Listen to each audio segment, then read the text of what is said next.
भगवान सोमनाथ किस प्रकार से प्रकट हुए? कहा गया है कि सप्तविंशन्मिता कन्या दक्षिणाक्ष दक्षिण च महात्मना तेन चंद्रमसे तत्ता अस्मियाद्या मुनीश्वरा।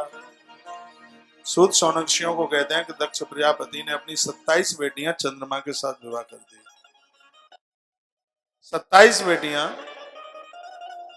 चंद्रमा को दे दी। चंद्रः च स्वामिनम प्राप्य शोभमाना विशेषता। चंद्रमा बड़े आनंदोत मगन थे, 27 पत्नियां मिल गईं। चंद्रोपि चैव ताप्राप्य शोभतेषु निरंतर हेमना चैव मणिर्भाति मणिना हेम चैव हि एवं च समय तस्य यज्जातम श्रूयता मिति। पुराणाकार वर्णन करते हैं दक्ष प्रजापति ने 27 अश्वनी आदि, अश्वनी वर्णी कृतिका रोहिणी जो 27 नक्षत्र हैं, ये दक्ष की बेटी हैं। और दक्ष ने अपनी इन बेटियों को चंद्रमा को दे दिया। चंद्रमा को स्वामी पाकर वे सभी शोभित हो गई। चंद्रमा भी उन्हें पाकर बड़ा खुश हो रहा था। सोने से मणि और मणि से सोना जैसे सुशोभित होता है, वैसे ही पति से ये स्त्रियां और इनसे उनका पति सुशोभित हो रहा था। याद रखना, पत्नी से पति का काम और पति का काम पत्नी से चलता है। ये घर परिवार है वो एक के द्वारा नहीं, दोनों के द्वारा चल रहे हैं। आप कमाते हैं, कमाने का सब्जेक्ट एक है, लेकिन घर चलाने का विधान एक है। घर कैसे चलाया जाता है ये तो माताओं को ही पता है। इसलिए कोई ये न समझे कि पुरुष के मैं घर का गृहपति हूं, ये सब मेरे द्वारा हो रहा है। घर को गृहिणी चलाती है। सभी पत्नियों में चंद्रमा को रोहिणी जितनी प्रिय लगती थी उतनी और कोई प्रिय नहीं लगी। 27 में रोहिणी ज्यादा सुंदर थी। ये भी दक्ष की ही बेटी है। उससे चंद्रमा बहुत स्नेह करते थे। एक समय की बात थी, वो 26 और थी, वो रूठ करके अपने पिता दक्ष के पास पहुंचे। पिताजी ने बेटियों को पूछा, तुम कैसी हो? तो वो तो फुपक फुपक करके रोने लगी और पूरी बात बता दी। कह दिया, पिताजी हम बहुत भारी दुखी हैं, बहुत ज्यादा हमें कष्ट है। तुम्हें जो जामाता मिला है वो ठीक नहीं है। पूरी बात बताई। दक्ष सीधे ही चंद्रमा के पास पहुंचे और कहा, बिमले चकुले तुमयि समुत्पन्ना कलानिधि आसतेषु च सर्वेषु नीनाधिक्यम कथम तव। सुधरोगे नहीं क्या तुम? कहा, क्या तुम्हें सुधार नहीं आएगा? तुम विमल कुल में अत्रि महात्मा के वंश में तुम पैदा हुए हो और काम तुम इतने खोटे करते हो, ये बिल्कुल ठीक नहीं है। अभी तो सीधे हम समझाने को आए हैं। 27 मेरी बेटियां तुम्हारी पत्नी है।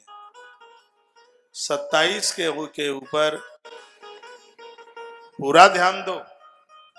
चंद्रमा जी ने कहा, पिताजी अब गलती नहीं करेंगे। अपनी गलती का एहसास किया और चंद्रमा उन 26 को लेकर के अपने घर चल करके आए। लेकिन चंद्रमा की आदतों में ऐसा खोट था कि वह अपनी आदतों से सुधर नहीं रहे थे। एक बार फिर पुनः वो 26 बेटियां पिता के पास पहुंची। पिता ने पूछा, बेटी अब तो मलूक होगी, ठीक होगी? तो वो तो बड़ी जोर से रो पड़ी और कहा, पिताजी पति मलूक नहीं है, पति बढ़िया नहीं है, बहुत कष्ट देता है, भारी परेशान करता है, हमसे बोलता नहीं है बिल्कुल, हमें तो अपना दुश्मन समझता है। तो दक्ष से नहीं रहा गया और दक्ष आग बबूला ताते ताते ताते यानी गर्म होते हुए गए और दक्ष सीधे चंद्रमा के पास पहुंचे और जाते ही श्राप दे दिया। क्या कहा? श्रूयताम चंद्र यद पूर्वम प्रार्थितो बहुधा मया नमानतम त्वया यस्मात् तस्मात् तम च क्षय भवेत्। हमारा श्राप है, तुम्हें अपनी सुंदरता का इतना घमंड है तो तुम्हारा सौंदर्य समाप्त हो जावे और शीघ्र ही कुष्ठ रोग, क्षय रोग तुमको घेर ले। श्राप दे। छई जात छड़ा दे हाहाकारो महानाद स्तेन्द्रो क्षीणताम गति। जैसे ही श्राप दिया चंद्रमा को उसी समय ये श्वेत सफेद रोग हो गया।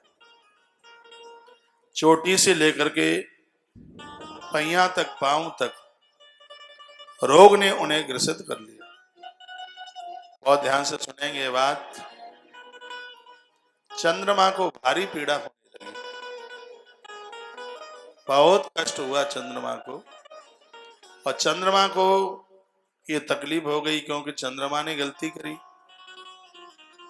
गलती कर बैठे चंद्रमा। गलती ये थी कि पत्नियों में पक्षपात किया।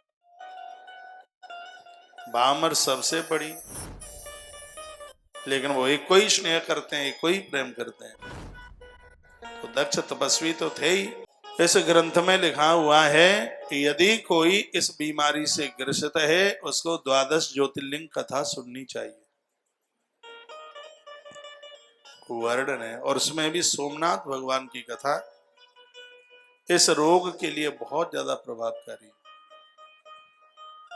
वहां एक कुंड है, सोम कुंड, 25 किलोमीटर है मंदिर से दूर। 6 महीना लोग वहां रहकर उस कुंड में स्नान करके महामृत्युंजय मंत्र का जप करते हैं। एक पंडित जी संग ले जाते हैं, उनके द्वारा वहां पूजा पाठ होता है। बहुत लोग ठीक होके आए, काफी तो मेरी ही दृष्टि में ठीक होके आए। पिछले बार अभी महीने में तुलसी वन आश्रम ने 2 कैंप लगाए हैं इसी रोग के लिए। और बड़े आनंद की बात है कि लोगों को फायदा मिल रहा है, फायदा मिल रहा है लोगों को।